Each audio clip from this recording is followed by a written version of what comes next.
سریع پیکر قربانیان به خانواده‌های عزادارشان دریغ شده است.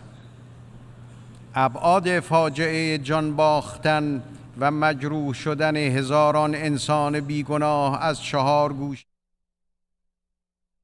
از آن است که در حد یک سانحه طبیعی یا یک مسئله محلی با آن برخورد شود. خسارت جریحه دار شدن عواطف میلیون‌ها مسلمان بزرگتر از آن است که صرفاً با محاسبات مادی قابل جبران باشد. افکار عمومی خواستار آن است که مسئولان دولت عربستان سعودی بیدرنگ به مسئولیت بین المللی خود در تأمین دسترسی کنسولی فوری برای شناسایی سریع و بازگرداندن بدون تأخیر اجساد مطهر عمل نمایند. همچنین ضروری است شرایط لازم را برای بررسی مستقل و دقیق علل و عوامل این فاجعه و روش‌های پیشگیری از تکرار آن در آینده فراهم نمایند. آقای رئیس، آقای دبیر کل، خانم‌ها، آقایان، من به نمایندگی از ملتی سخن می‌گویم که 2 سال قبل تعامل سازنده با جهان را رأی داد و اینک با افتخار میتوانم اعلام کنم که امروز فصل جدیدی در روابط ایران با جهان آغاز شده است.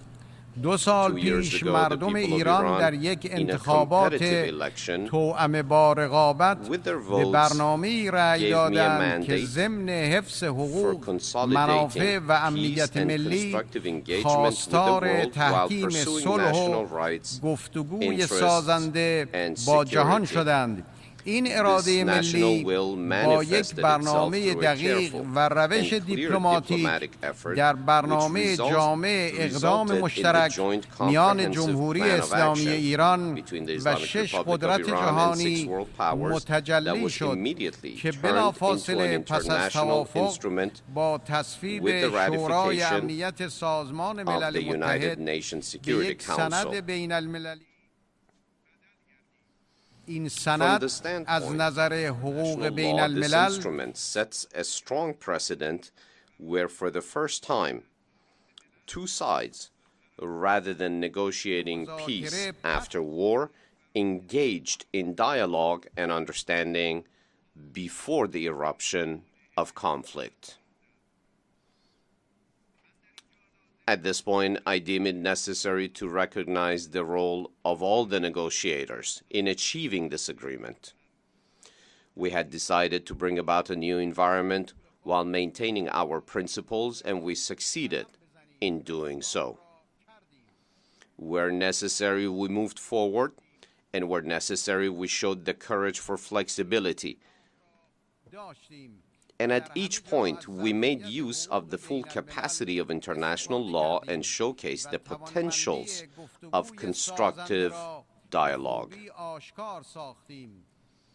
The key point regarding the success of dialogue is the fact that any actor in the international system who pursues maximalist demands and does not allow space for the other side cannot speak of peace, stability, and development. As in commerce and economic activity, where the interests of both parties should be taken into account, in politics and international relations as well, multilateralism and win-win solutions should be the basis of engagement. Mr. President, the United Nations was established to sustain global peace and security after 2 world wars. But unfortunately, it must be said that in most cases, this important international institution has not been successful or effective. This time, however, the United Nations made the right decision. Though we protest the adoption of unfair resolutions against the Islamic Republic of Iran and the imposition of sanctions against the Iranian nation and government as a result of misunderstandings and sometimes overt hostilities of some countries, however, we believe, as an old Iranian saying goes, the sooner you stop harm, the more benefit you will reap. Today is the very day that harm is stopped. Security Council Resolution 2231, despite some significant shortcomings, was an important development and the basis for terminating sanctions imposing resolutions against Iran.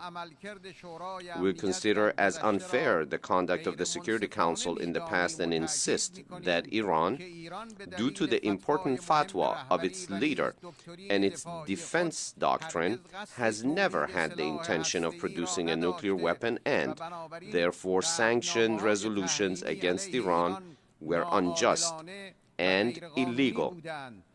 Sanctions by the Security Council and unilateral sanctions by some countries were based on elusive and baseless allegations and created difficult conditions for our people.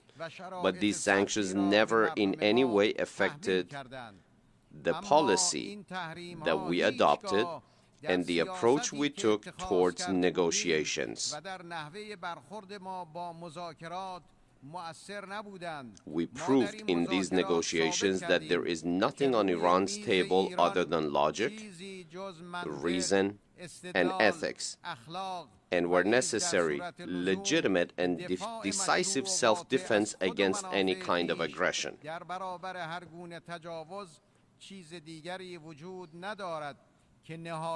For which ultimately the United States of America was prompted and forced to set aside pressure and sanctions and choose the table of negotiations and discussions. Our 7 countries and the European Union expended considerable time and diplomatic capital in these negotiations, and therefore they should exert their utmost effort to protect and implement the agreement. We deem the compliance of all parties with their commitments as the fundamental factor in the success of the implementation process of the negotiations. Parallel to the implementation of the Joint Comprehensive Plan of Action, we also expect the nuclear weapon states to take necessary steps to fulfill their commitment of full nuclear disarmament based on Article 6 of the Non-Proliferation Treaty. Furthermore, we expect them to play a positive role in the creation of a nuclear weapons-free Middle East and not to allow the Zionist regime to remain the only impediment in the way of realizing this important initiative. Mr. President, the nuclear deal, which is a brilliant example of victory over war, has managed to disperse the clouds of hostility and perhaps even the specter of another war and extensive tensions from the Middle East.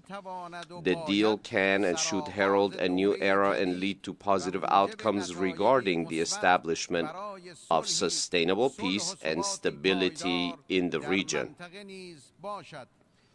From our point of view, the agreed-upon deal is not the final objective, but a development which can and should be the basis of further achievements to come.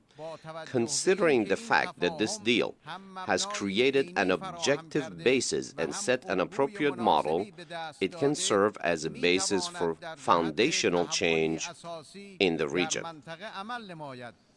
Our policy is to continue our peace-seeking efforts in the region based on the same win-win principle and act in a way that would lead to all in the region and world benefiting from these new conditions.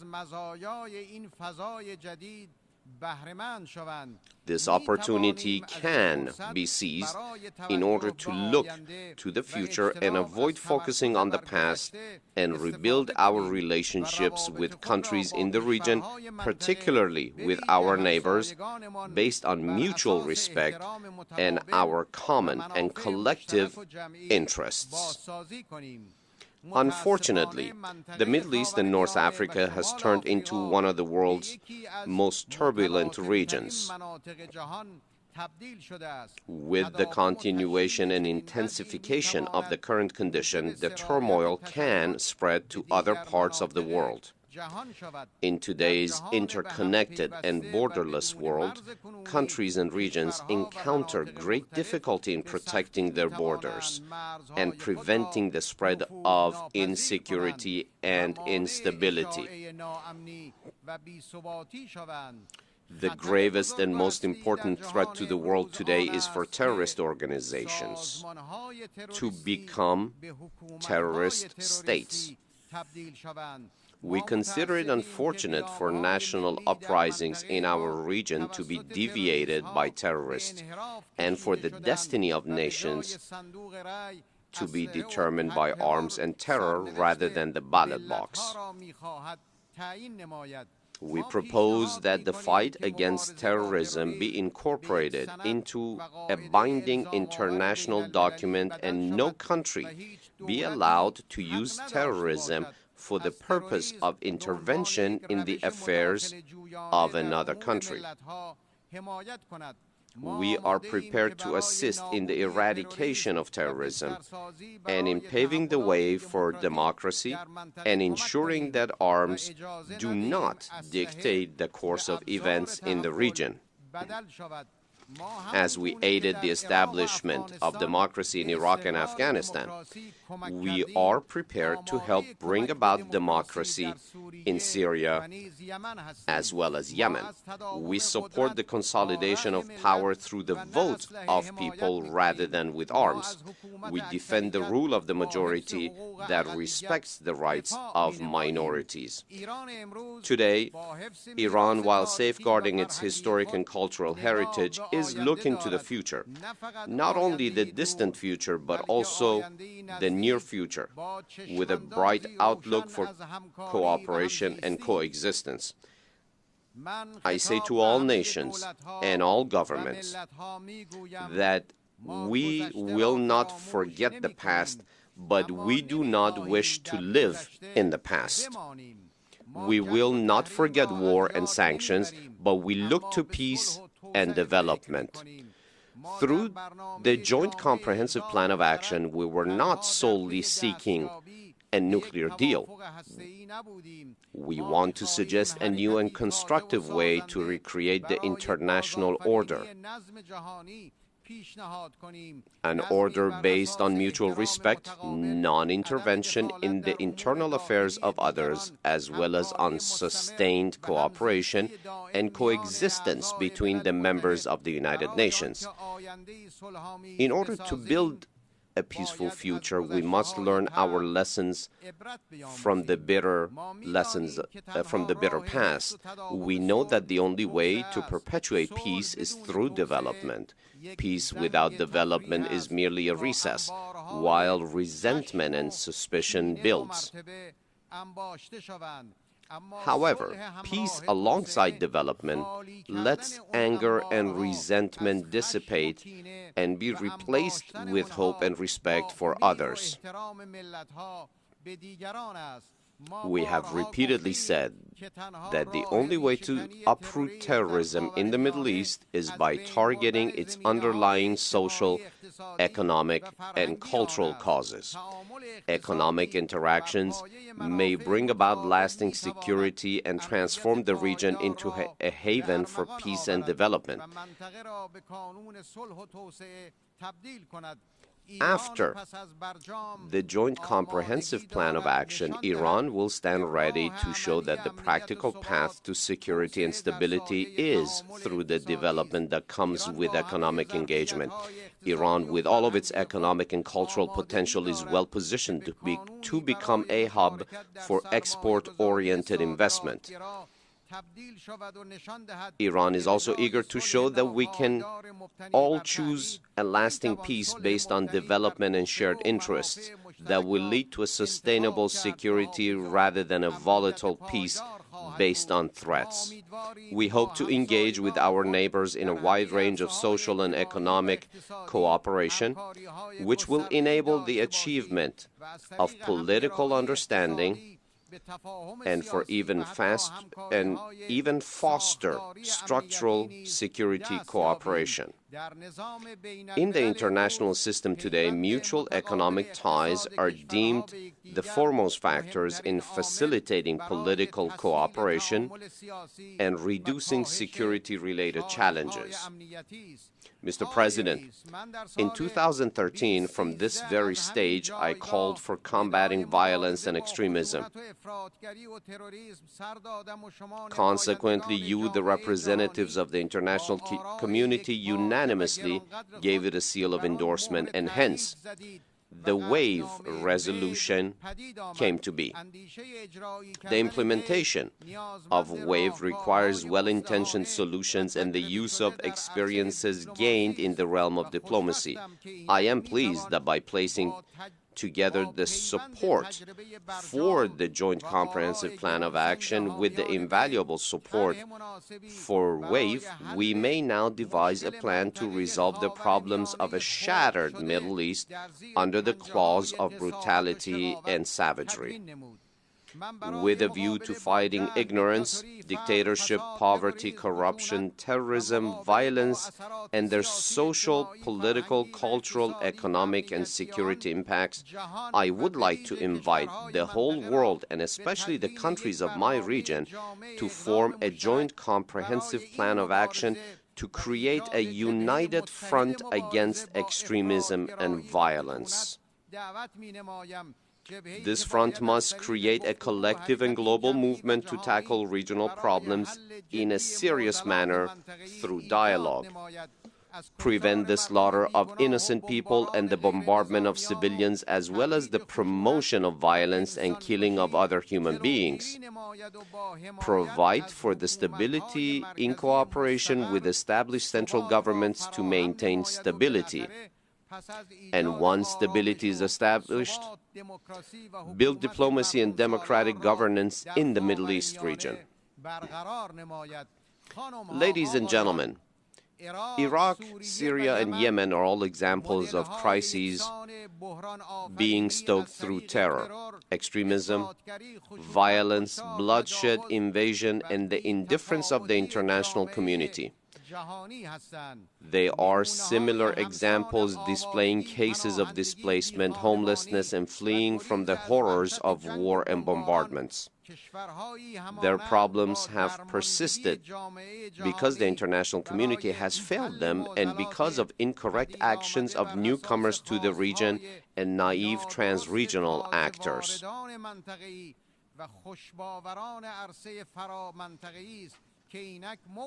Consequently, the wave of destruction has gone beyond the Arab world and reached the gates of Europe and the United States, and has resulted in the destruction of the relics of civility and precious works of ancient civilizations, and more broadly has resulted in the death of humanity itself.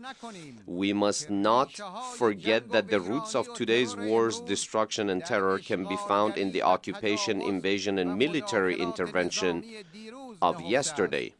If we did not have the U.S. military invasion of Afghanistan and Iraq, and the United States' unwarranted support for the inhumane actions of the Zionist regime against the oppressed nation of Palestine, today the terrorists would not have an excuse for the justification of their crimes. It is urgent for the United States government, instead of explaining the truth of the region and throwing about baseless accusations and pursuing other dangerous policies in defense of its regional allies who only cultivate the seeds of division and extremism, This must be brought to an end, and its actions must be made compatible with the realities of the region. Mr. President, despite the many problems in our region today, we believe in a promising future. We have no doubt we can overcome the obstacles by wisdom and prudence, as well as by the use of new and powerful capacities, and by relying upon our civilizational roots and our serious resolve. We, in light of divine revelation, have faith in humanity's bright future, in which people live in peace, tranquility, and spirituality. We believe in the will of nations to pick the path of goodness and purity. We believe that ultimate victory will be won by those with good-natured piety.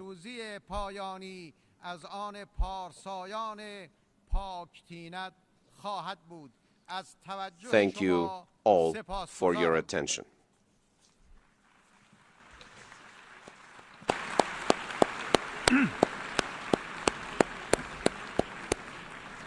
On behalf of the General Assembly, I wish to thank the President of the Islamic Republic of Iran for the statement just made.